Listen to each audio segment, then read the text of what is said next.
Chapter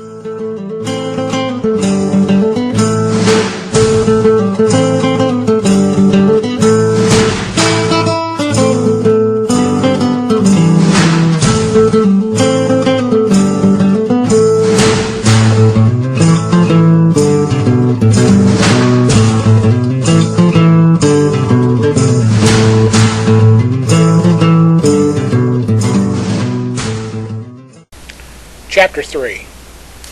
After Maris' passion relieved her pent-up energy, the two took turns on watch while the others slept. They feared the 3 surviving wisps would bring 100 more from the swamp's dark depths. When the first shafts of sunlight broke through the morning marsh mist, they finally relaxed their guard. They spent most of the cool morning digging a large hole in the soft earth with a small shovel from Al's saddlebag. After burying the remains of Maris' horse at her insistence, they continued through the swamp on Al's mount. After half a day's ride, they found one of the many ferries that crossed certain areas of the great swamp when the marsh became more like a river. Sometimes it resembled a large lake. The greater lake of the swamp was very deep and well known to the fishermen who lived on it. The depth of the smaller pools and streams varied from 3 feet to 30. Or so was said by someone who survived being pulled to the bottom of one pool when snatched by a large sail-fin gar. Though in most places the water was rarely deep enough to prevent crossing, it was seldom safe to attempt it. Aleph used ferries before and was accustomed to their sizes and shapes. Looking at the one that approached them, he wondered if he had ever seen one so badly maintained. The ferry boat seemed as old as the swamp, made of the dark brown wood taken from the swamp's blackwood trees, instead of the lighter brown, sturdier cypress. The cracked hull was green with algae, belying the craft's sturdiness, but it still looked like it belonged on the bottom of the swamp and not floating atop it. The boatman, wrapped in a dark brown robe mottled with algae, waited patiently. His posture and exposed limbs made him seem almost as old as the boat. The hooded figure, leaning on a pole, was short, lean, and bent, and he seemed far too weak to pole such a heavy craft across the 100 feet of dark water to the opposite bank. The pair dismounted cautiously, leading the horse to the ferry. The obscured figure shifted only slightly as they approached, its features hidden by the deep hood. "How much is the fare?" Aleph asked the hunched figure. "Fare you 1 rim each, 2 rim for horse, 4 rims to cross." His voice was odd, low, and with a slight croak. Aleph ignored the oddity. Most likely the boatman was not even human. Dealing with such individuals did not bother him, though some knights were prejudiced against non-humans and would have immediately gone elsewhere to cross. Some of the more despicable ones would have ousted the boatman or killed him, then used the boat without him. He studied the boatman, attempting to glimpse his features. If he was human, which Aleph doubted, the man was probably old and sick. He nodded as he dug into his belt pouch, producing a small red gem which he held out. "Will this be acceptable?" He knew full well it was more than enough. "No repayment I have for so much."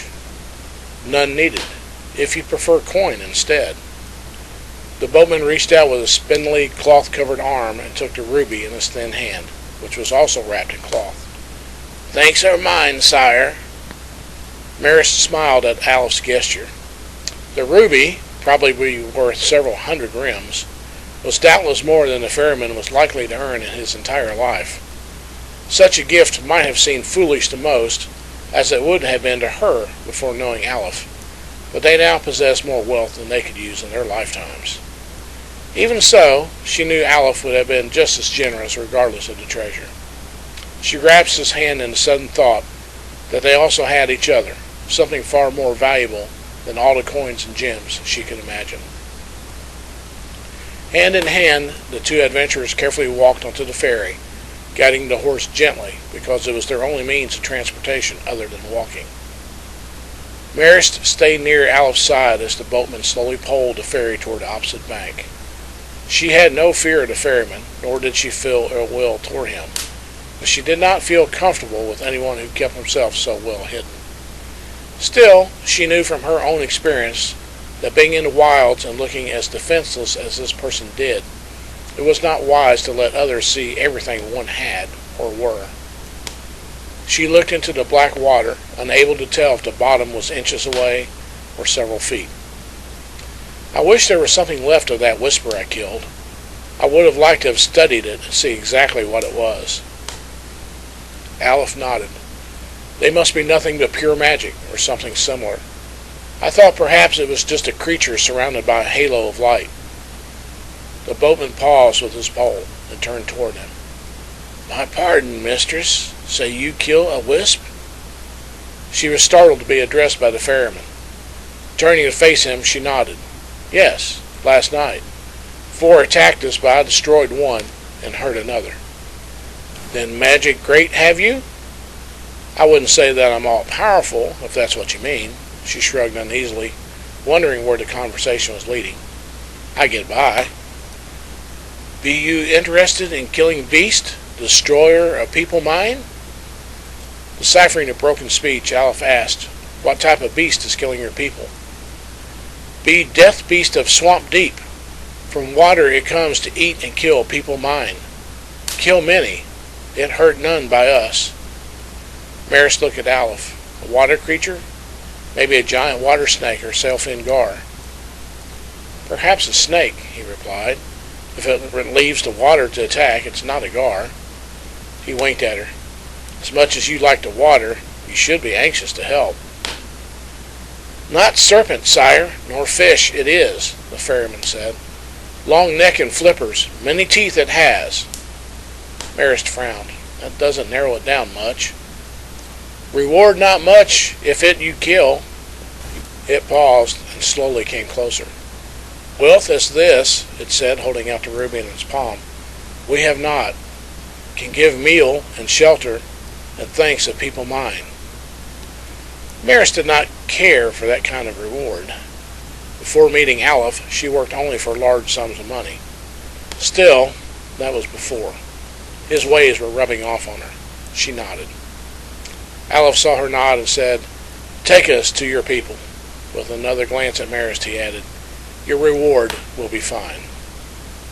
The figure straightened slightly in excitement. Prophets say, Deliver us from beast, will you? Marist raised an eyebrow. Famous already. Don't let it get to your head, Aleph whispered. There may be more to this than we know. With our luck, it will be some kind of swamp dragon. She smiled. I doubt that. I've heard of a type of dragon that prefers swampy areas, but I don't think there's been a one around these parts for years. I would have heard of it. He smiled. I bow to the all-knowing supreme magic unit, Marist. She stuck out her tongue. Water splashed against the hull as the boat left its original course to move deeper into the swamp. As the ferryman poled, the three traveled through the misty swamp, deeper than any human had gone, and returned alive. Aleph kept a watchful eye on the black water around the boat.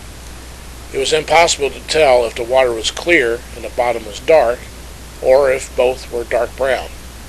He could not even be sure how deep the water was, which was true for most of the swamp.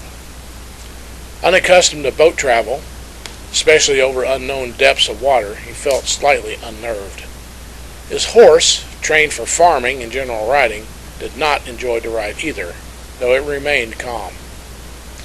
Marist thoroughly enjoyed their trip into the swamp. She took in every smell, sight, and sound like a starving man taking in food. She was in her element, and she loved it. It was a long time since she went into the swamp without getting wet, or worrying about quicksand, or the problem of riding a horse through the misty woods. The air carried the scent of rotting wood and moisture. Everywhere she looked, small animals went about their business in the browns and greens of the swamp. The boat passed many places where the swamp opened into large pools of water, their surfaces marked by the circles of many small fish underneath. At other times the boat barely slid between the trunks of ancient cypress trees over 100 feet high, and so thick in diameter one could make a round table that would seat 12 from a single cross-section. Around the bases of those trees were cypress staves, growths of the root that protruded up through the dark water like stalagmites. No one was sure what these growths were, though it was common knowledge that the occasional horseman fell and became impaled on them after the horse stumbled in the swamp muck. "Outlook, sire," the boatman said, pointing overhead. Aleph spun and saw a huge olive-green serpent poised to strike from a tree overhead. Its head was the size of a gallon tankard and only 2 feet from his face. He backhanded it with his right hand and said, "Mind your manners, reptile, lest I make a belt from your scaly hide." The snake's head jerked back, hissing loudly. The forked tongue flicked out twice as it reassessed its plan for an easy meal. Unaccustomed to such treatment from its intended prey, it slowly uncoiled and slid into the dark water, all 60 feet of its scaly body disappearing without a trace. Marist, approving of Aleph's action, watched the tail disappear into the black water. "Poor thing," she said in mock pity. Aleph shrugged. "Chosen ones are you," the boatman said confidently. "The prophets spoke true of you." They looked at each other. Apparently, whoever the prophets were, they knew a great deal. Hours passed before the ferry finally came to rest against a wet bank. "Walk us from here," the boatman led the way ashore. Aleph left his horse on the boat and followed. "How far is your village?" Marist asked, taking Aleph's hand for support as she carefully stepped onto the wet green ground. She grimaced as moisture leaked into her leather boots. She hated getting water in her boots. "Village not far," came the croaked answer. "Fire see you from here?" He pointed through the mist-enshrouded swamp toward a faint glow of firelight and the dark shapes of several structures around the flickering light. "Yes, I see it now." Aleph nodded and returned to the ferry to bring the horse ashore, securing it to a nearby cypress before joining the others. The three slowly walked through the trees until they reached the opening containing the small collection of huts that made up the village. The huts were constructed of cypress limbs lashed together with vines and covered with a combination of mud, swamp moss, and small sections of leather. Each roof was made of staggered rows of lily pads held down by tied branches. Even though the 20 huts looked ready to fall apart under the next strong wind, the boatmen assured them they were very sturdy. One hut, larger and longer than the others and adorned with various totems, sat at one side. Although there was a blazing fire in the center of the village and several racks of drying meat and fish, there were no people. "This is your village?" Marist looked for signs of life. "Be it, yes. People mine, come out," he called. "One's prophets say kill beast, here to save us." Slowly, nervous figures came from huts and behind trees. Some carried spears, others had clubs made from cypress staves. As they neared the fire, Marist and Aleph saw them clearly. None were cloaked like the boatmen. Indeed, some had nothing but simple tattered clothing, while others were naked. "The children of Ganathra," Marist whispered, recognizing them.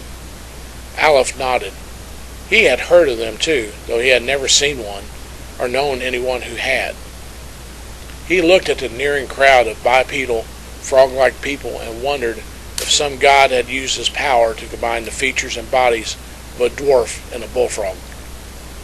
"Know you of us?" the boatman asked, lowering his hood to reveal a green amphibian face and large black eyes. His expression bore a look of permanent sadness. "Only stories," Marist nodded. "It's said that large numbers of your race inhabited these swamps for hundreds of generations. Then you were hunted out by humans who sought the giant pearls you people took from the swamp mussels." "Sadly, be true story," another one said. "We lived many generations in swamp peacefully, not mixing with outsiders. Evil humans come with greed unknown to us. Kill us. Last we are, children of Ganathra." Aleph looked at the speaker. A necklace of bones and beads probably meant that he, or she, it was hard to determine gender, was a chief or shaman. The small staff it carried was beaded and feathered, another indication that the individual was important. You brought us here to fight this beast and protect you, Alf said. Yet we are human. He ignored the fact that Marist was an elf. The difference probably meant little to these beings. Since she did not correct him, she probably agreed. Evil humans not you be, the boatman said. Wisp you kill. Snake of water you kill not when you could. Life you respect. Prophets tell our people trust you. Say killer a beast will be 2 humans. Who are the prophets of whom you speak? The one with bones and beads turned to Marist and ceremoniously raised both arms while closing its eyes. Prophets speak to me in night. Shaman am I. Come true things say they to me. Say you to me. Save people mine from beast. Alf glanced at Marist skeptically. The few primitive shamans he knew usually used drugs to receive their so-called visions.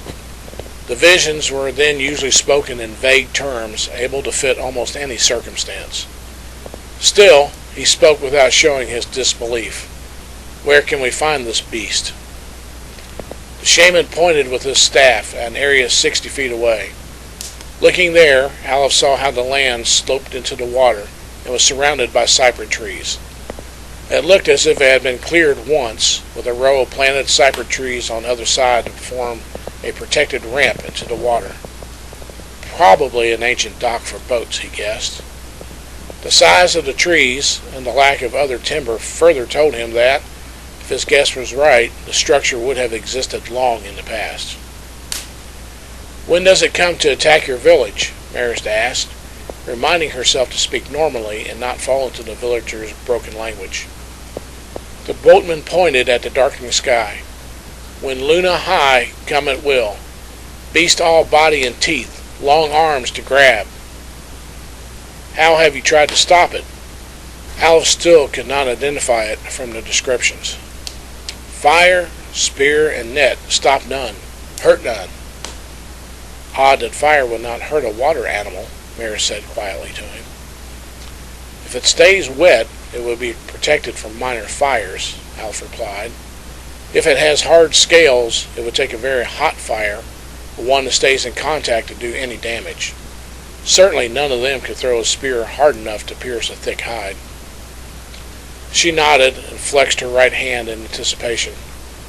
My type of fire isn't minor. Failing that, there's always my lightning. No, you can't. Why not? She felt irate for being told once more how to use her magic by someone who did not have any himself. The fact that he had been right each time made it even worse. Think, where are you? Puzzled, she replied, It's a swamp? He nodded. Yes, a wet swamp. It's wet enough for your electricity to be conducted throughout the area. But that's the general ideal. Then she understood. An electrical attack would carry through the ground and affect everyone. How do you know so much about magic lightning? He shrugged. Experience. It's something you get as you become old. She smiled, but sighed in annoyance. He was right again. Actually, it was not the fact that he was right that she did not like. It was having him know that he was right, and also knowing that she knew it too, but she would never admit it. Alf tried not to show amusement at Marist's annoyance. How big is the beast? The ferryman stretched both spindly arms out. Longer than boat. Highest tree. He pointed at a 10-foot tree. Wide as boat. Head as big as one people mine. Too big for you to swat on the nose and send it on its way, Marist said. Alf frowned at her flippant remark. Marist turned to the frog people. If your spears did not hurt the beast, perhaps our arrows will. Aye, Alf said, and a blade may result in a different story too, although I don't cherish the idea of getting close to such a monster as you describe. In that case, she said, pointing to the cypress trees bordering the water, you hide behind one of those and wait. You can attack from behind should my fireball fail.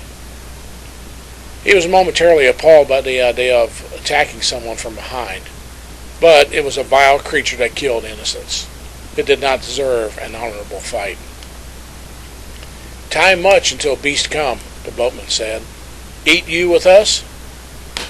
Both of them, feeling hunger pains at the mention of food, nodded.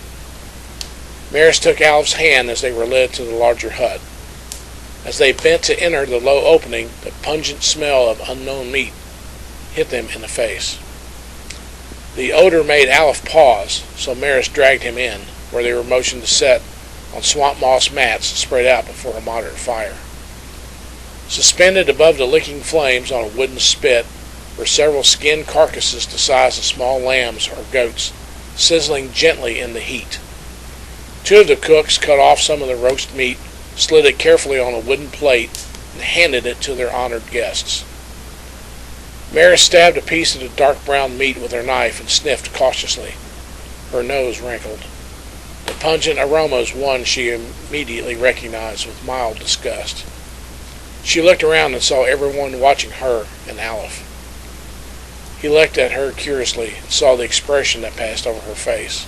Something wrong with it? She shook her head and smiled innocently. No, nothing at all. She took a large bite and seemed to enjoy it. Alf chose a slice for himself and gingerly tried a mouthful. As soon as it touched his tongue, he almost choked at the strong, musky flavor. He forced himself to swallow instead of spitting it out.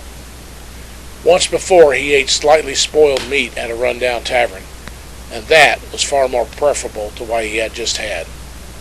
What the devil is this? He asked quietly, fighting back a reaction of strong disgust. Fully rancid meat would have been preferable to the plateful before him. Maris smiled and continued eating, hiding her own distaste. Just eat. It'll make you grow into a big, strong knight someday.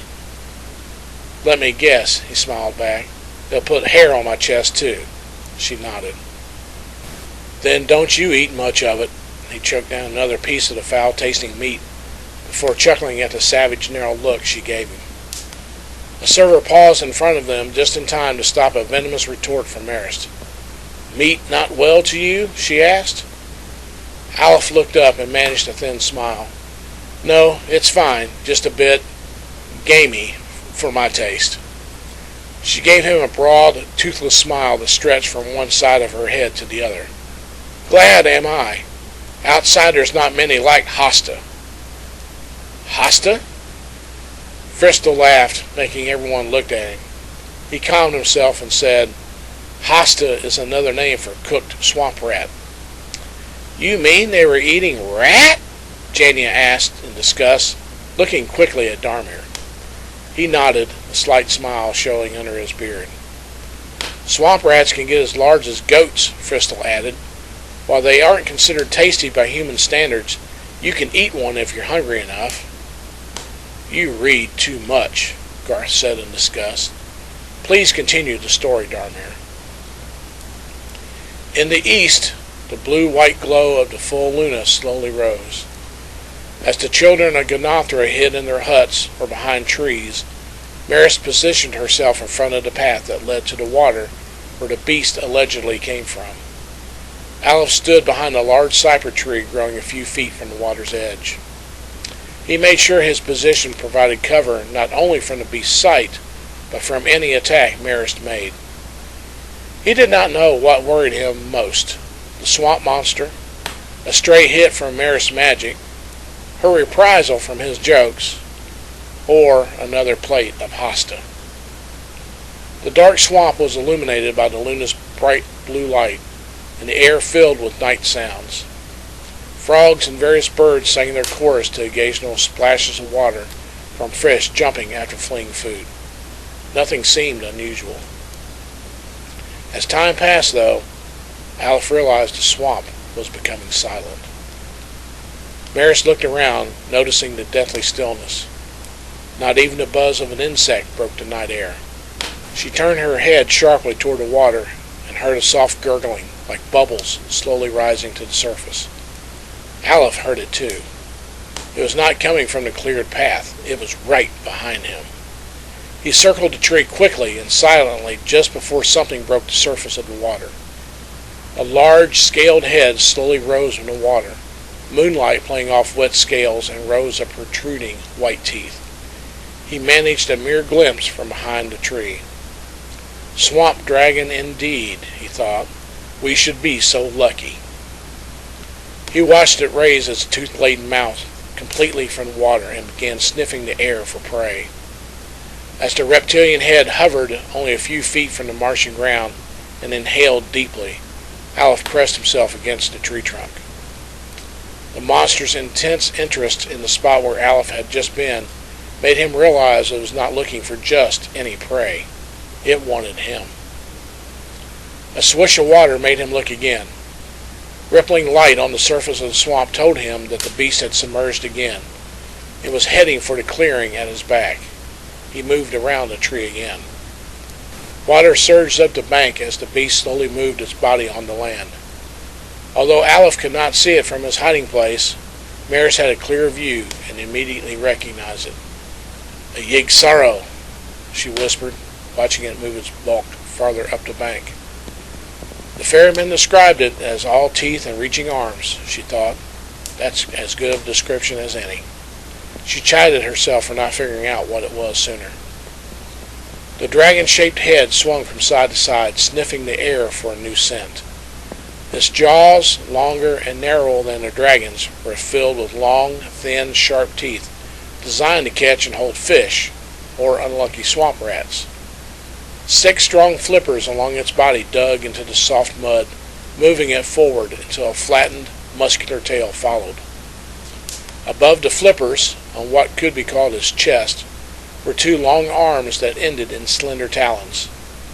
Those claws swept along the ground, ready to grasp and rip into anything unfortunate enough to get into range. Maris concentrated on the Yig-Saro, realizing that it had not seen her yet. It was a good-sized one. She had seen only 3 that were larger. Apparently, this one decided that the children of Ganathra were easy pickings for its ravenous appetite. They were dangerous animals, and she understood why the smaller beings could not defend themselves against it. Aleph pressed himself closer against the tree trunk, his face against the shaggy bark as the Yig-Saro moved near him. It stopped just ahead of Aleph's cypress tree, turned its head back sharply, and roared as it caught his scent. With a sudden slap, the powerful tail slammed Aleph's tree hard. The force of impact was so strong, Aleph was knocked backward into the wet, marshy ground. As the Yig-Saro turned to face its prey, Aleph glanced behind and to see Maris trying to get into position where she could cast her fireball without hitting him too. Unlike her, he did not know what the horror was, other than it was hungry and wanted him for the next meal. At that moment, staring down the thing's tooth-filled mouth, and knowing that Maris would soon launch her attack, he finally decided that eating another plate of hosta was worse than the other options. He drew Windgazer and held it in defensive position. If he could face down Vorta, who was a much larger and more dangerous foe, with only a melted sword, then some muck-covered swamp monster was not about to frighten him. The Yig-Saro thrust a talon claw forward. Aleph blocked it with his blade.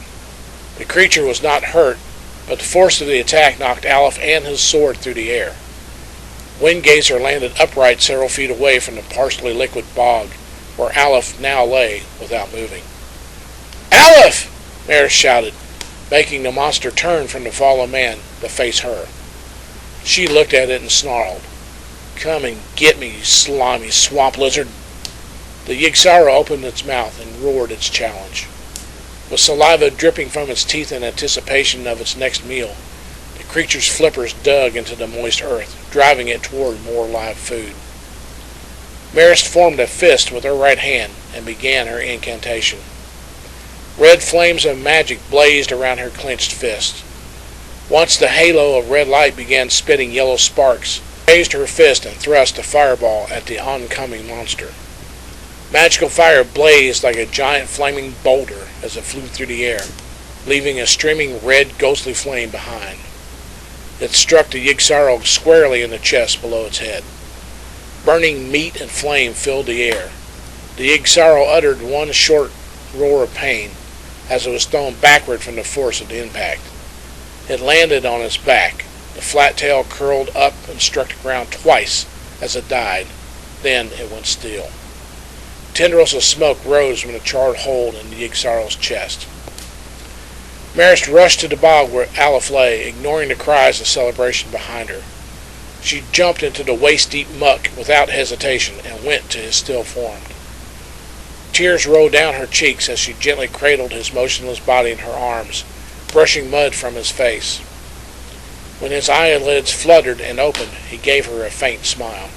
She laughed in relief. Aleph coughed slightly. In a low, pained voice, he asked, "I take it, by that smell, you overcooked dinner again." She choked off a laugh and smiled at him, brushing more mud from his face. "You would make me wait out here to get you, then complain about it." He coughed and smiled weakly. "I thought you said you wanted to mud wrestle me sometime." She leaned close enough to kiss a clean spot on his face. "I do," she whispered seductively, "but not with an audience." Marist helped him crawl from the bog, along with the aid of 5 children of Ganathra. Aleph vainly tried to fight off their attempts at helping him, but he could not manage it. "I'm all right," he said, giving up. "I just had the breath knocked out of me." "Killer beast dead." The boatman walked up to them with a windgazer held in his flat hands, offering it with a reverent bow. "Sword returned to you." Aleph nodded politely. After wiping black swamp muck from the tip, he sheathed the sword. He looked at the smoldering Yig-Saro with satisfaction, then turned his attention to the shaman, who strode toward him with a cloth-wrapped object cradled reverently in his arms. "People mine owe you." He held out the object to Aleph. "Prophets say reward this to you." Aleph looked at the fist-sized object. As he carefully unwrapped it, Marist watched with interest. Instead of one of the light purple giant pearls he expected, it was something more wondrous. A frosted sphere of glass like nothing he had ever seen. It glowed with a faint, pulsing yellow light. Marist stared at it in wonder, touching it and feeling warmth. "What is it?" "Say prophet sun spear it be. Break open and light show as sun. Given to us many generations past, to give to hero who save us." Marist gently lifted the sphere and held it, feeling its strange warmth. Although she and Aleph agreed not to accept any reward from these people, from the looks of their faces it would have been impolite and disrespectful to refuse. "Thank you," she said softly. Returned it to Aleph. "It's a wondrous gift." "Stay you night, return morning to land," the boatman croaked. The rest of the clan moved around the main fire in celebration, while some of the young ones prodded the dead beast with their spears. The lifeless Yig-Saro would suffer many such blows that night. It seemed likely the celebration would continue for hours. The crowd of jubilant figures led the 2 heroes ceremoniously to a small hut. Aleph released a soft, painful moan as he bent low to step inside the dark dwelling. "Sore?" Marist followed him in, lowering the leather flap over the entrance. Seeing a small pile of wood in the center of the hut, she placed a finger on it, making it burst into flame. Although they did not need the heat, the flame cast enough soft yellow light for Marist to check him for wounds. Aleph slowly eased himself to the fur-covered floor. "My ribs ache a bit," he admitted with a grimace, not wanting to let her see his true pain. She smiled, knowing he was lying. "Then I'll have to see what I can do to relieve those aching old bones of yours." He propped himself up on one arm and smiled. "As long as it doesn't involve eating more hosta." She helped him remove his shirt, and then she playfully forced him down to lie flat. With a mischievous smile, she ran her hands over his bare chest. "Just remember what these hands are capable of, Aleph," she said, straddling his waist and removing her own shirt. "I believe I owe you a thing or two from today." Morning mist slowly faded as the 2 adventurers led Aleph's mount off the ferry under the watchful eyes of the hooded boatman. "Well fare you, and thank I," he said. No thanks are needed. Aleph mounted his horse. Your people needed help, and we were able to give it. Just take to heart that not all humans are as evil as those who killed your ancestors. You speak true. Remember always, shall I. Marist mounted behind Aleph and looked down at the child of Ganathra. We never did learn your name. He lifted his hood and smiled. Name Simber, mine. Aleph started down the road, then he turned his horse back slightly and raised a hand in farewell. Fare thee well, Simber, and your people too. Well, fare thee again, sire and mistress.